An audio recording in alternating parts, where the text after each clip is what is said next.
Ang tao nga naman, paniniwalaan ang gusto niyang paniwalaan. Lalo pat kung ito'y naaayon sa kanyang kagustuhan o pansariling kapakinabangan. Minsan ay mayroong nagtanong sa akin, Father, payag ka na ba na mag-asawa ang pari? Ang sagot ko ay ito, alam mo kung ang pagbabatayan ko lang ay ang gusto ko, baka sabihin ko sa iyo, oo, payag ako. Pero hindi kasi yun ang mahalaga eh. Hindi kung ano ang gusto ko o kung ano ang gusto ng isa pa, dalawa pa o ng kung sinong tao. Ang pinakamahalaga ay kung ano talaga ang pinakadapat, pinakatama, pinakatotoo. At doon ako. So sa hindi ako. Brothers and sisters, this is a free country. Sabi nga nila, we can believe what we want. Pero sana wag nating automatic na isipin that what we want is already what is right. Gusto mong mag-asawa na kayo kasi nagmamahala naman kayong dalawa. Okay?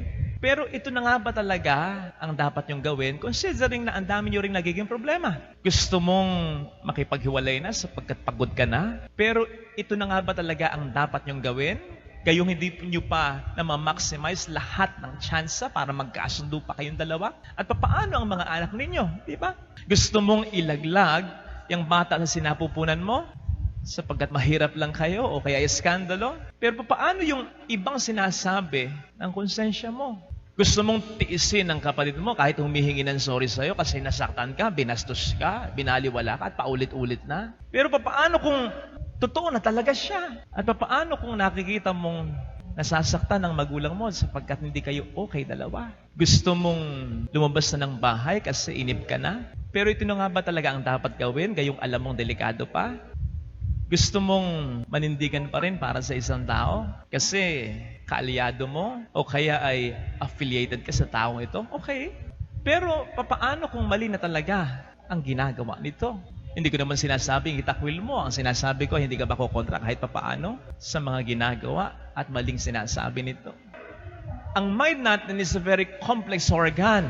We can think of every reason for something we want to believe in. Pwede tayong makakita at makaisip lagi ng dahilan para sa gusto nating paniwalaan. May ilulusot at may ilulusot tayo kahit ano paman. Pero sana, ano man ang maging dahilan at maisip ng ating isipan, ilagay natin sa lente ng katotohanan. At yung lenteng yan ay hindi nakadepende sa aking sariling opinyon, sa aking emosyon, sa aking pakiramdam, sa aking kagustuhan o pansariling kapakinabangan, kundi ayon sa katotohanan ipinahayag ng Panginoon. Nababasa natin yan, naririnig natin yan, alam natin sa puso natin yan. Kaya kung tayo magpapakatotoo lamang, I am very sure, maiwasan na tayo ay maloko, malito o malinlang. Kaya, isip-isip din pag may time. Saan nakabatay ang ating desisyon ngayon? Ito ba ay nakabatay sa pinakatama, pinakadapat, pinakatotoo, sang-ayon sa itinuro at ibinigay na halimbawa sa atin ng Panginoon? O ito, as I said, ay nakabatay sa ating opinion, sa ating emosyon, sa ating kinabibilang organisasyon, sa ating yabang, o sa opinion ng isang tao na hindi tayo sigurado? Mga kapatid, tama na mahirap magbago ng desisyon kasi pwede nating isipin o pwedeng isipin ng iba, walang moral backbone, walang sariling paninindigan. Masasaktan ang pride natin pag nagkaganon. Masakit yun. Pero alam po ninyo, ang mas masakit at mas malawak ang perwisyong maidudulot, yun ay kapag nanindigan tayo sa isang maling desisyon. Lahat naman tayo nagkakamali.